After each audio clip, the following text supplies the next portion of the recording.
Hello મિત્રો, welcome to my channel રસોઈની રંગત with ઉન્નતિ।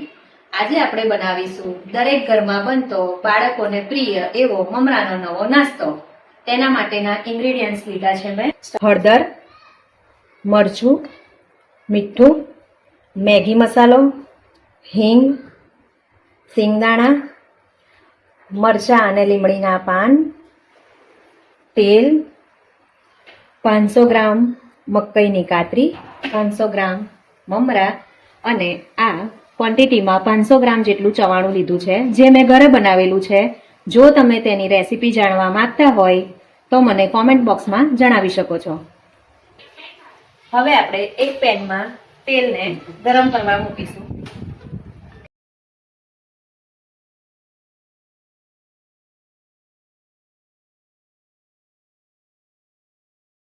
હવે આપણું તેલ ગરમ થઈ ગયું છે, તેમાં આપણે મકાઈની કાતરીને તળી લઈશું।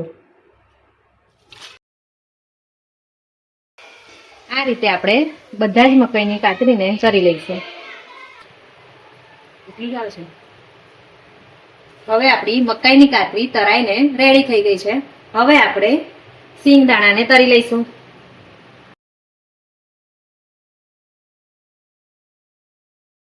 સિંગદાણાને ધીમા ગેસ પર આપણે તળી લઈશું કે જેથી કરીને અંદર કચાશ રહી જાય નહીં। તમે જોઈ શકો છો હવે આપણા સિંગદાણા રેડી થઈ ગયા છે।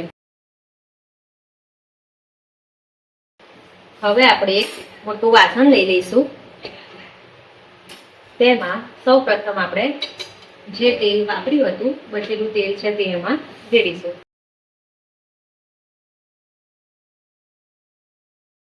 તેલ તમે કેટલા મમરા લો છો એની ક્વોન્ટિટી પ્રમાણે લેવાનું છે, જરૂરિયાત મુજબનું।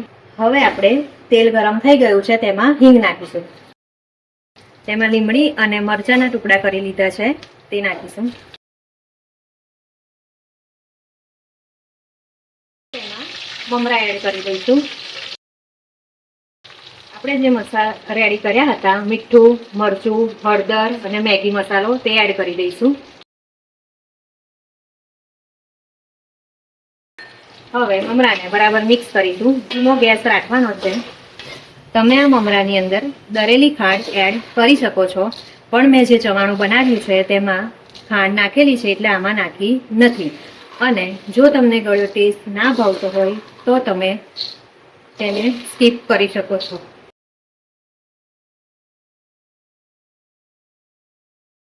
તમે જોઈ શકો છો આપણા મમરા હવે ક્રન્ચી થઈ ગયા છે। હવે આપણે ગેસને બંધ કરી લઈશું।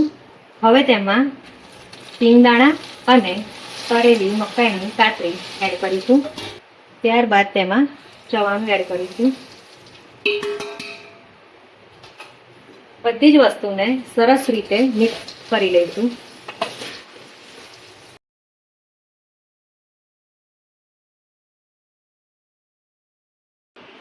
આપણે એને બરાબર હલાવીને મિક્સ કરી લીધું છે બધું જ। તમે જોઈ શકો છો આપણો મમરાનો નવો નાસ્તો તૈયાર થઈ ગયો।